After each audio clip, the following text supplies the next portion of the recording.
I'm back with Adrian for episode number 10.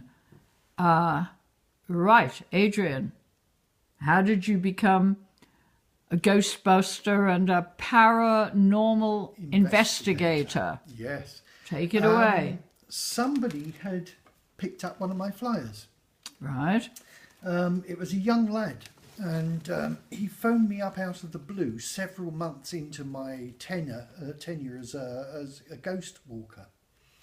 And he said that he had been personally haunted. He comes from the Channel Islands. When he'd made an announcement amongst his friends that he was going to the mainland to find work, they decided to send him off with a bang. So one of his friends apparently is some kind of witch, and decided to give him a Blair Witch experience and took him into some woodland, cast some kind of spell when it became dusk. And the next thing, this lad felt something sting the back of his neck, and then he felt his own chain fall through his shirt and drop to his feet in the leaves. By torchlight, he managed to find the chain and put it in his pocket. And it wasn't until he got home... When you mean chain, you mean like a necklace? He had a gold chain around his neck. Oh, right, right. Oh, we haven't spoken about your embellishment either. This is actually protection. Now, I do paranormal investigation. You have to... what you don't see on TV shows these days is that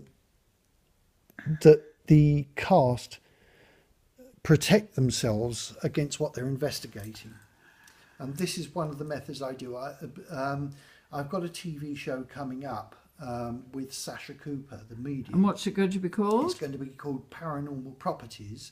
Okay. And what you won't see on screen, but it will be described by our narrator, Tiago, is that we always carry out a ritual of protection, despite the fact that we've got these little trinkets on us that protect us. Anyway, back to your story, the Blair Witch Hunt. This boy, when he got home, he looked at the chain, which he was absolutely beside himself about because it was quite sentimental. Sentimental, yes. And he found that it hadn't broken, it had melted. And what the stinging he felt on the back of his neck was actually the burning of this chain melting through. And so he was puzzled. He had a shower to clean up after having spent the entire evening in woodland. And as young people do, his intention was to go to the nearest mirror and spend the next hour in front of it, tweaking his hair into a suitably untidy state.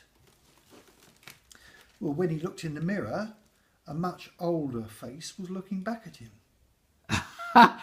This is like Dorian Gray. Yes. In reverse. He wiped the mirror because he thought it was a distortion of the moisture on the mirror. Yeah.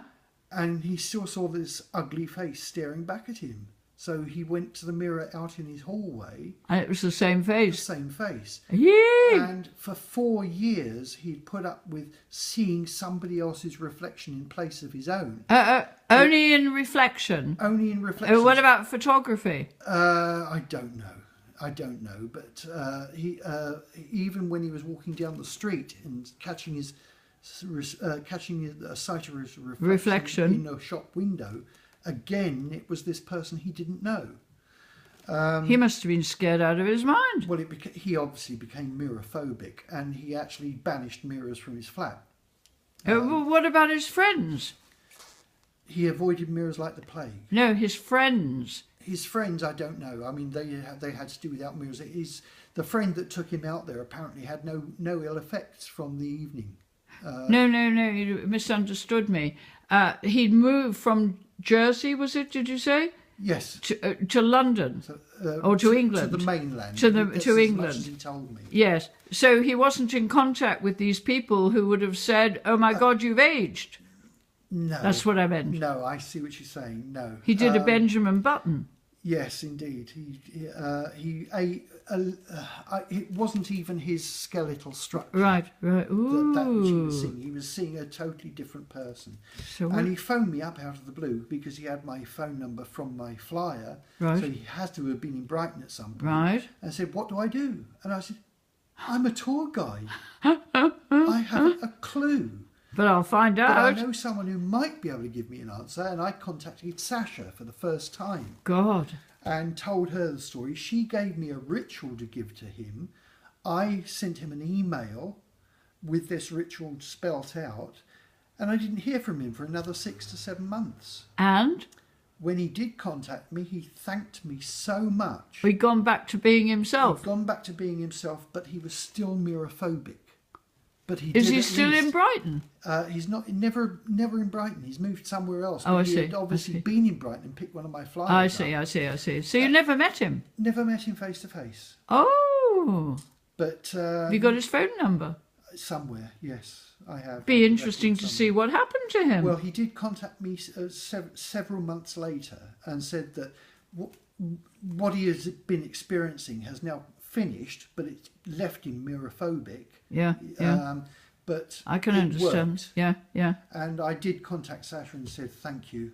It really did help. Good somebody. God. And it was then Yes. that I had an epiphany. An epiphany, absolutely. I found that there was value in doing what I did.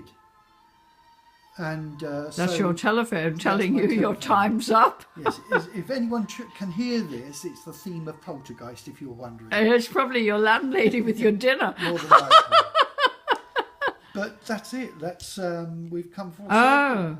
That's how I became a paranormal investigator. What an amazing story. Well, we're going to definitely continue that. Yes. The adventures of the poltergeists and the ectoplasms and God knows what else. I'm still phobic about touching anything dead, but I'm I'm not surprised. phobic about death itself. I Right. understand Well, death we're going to itself. continue that in number 11, Yes. and I look forward to that, Adrian. Me too. But it won't be tonight. No, that's all right. Thank you. Okay, have a nice evening. You too. Bye, and Bye-bye. sleep well. Everybody, I hope you have nightmares. If you do, I've done my job properly.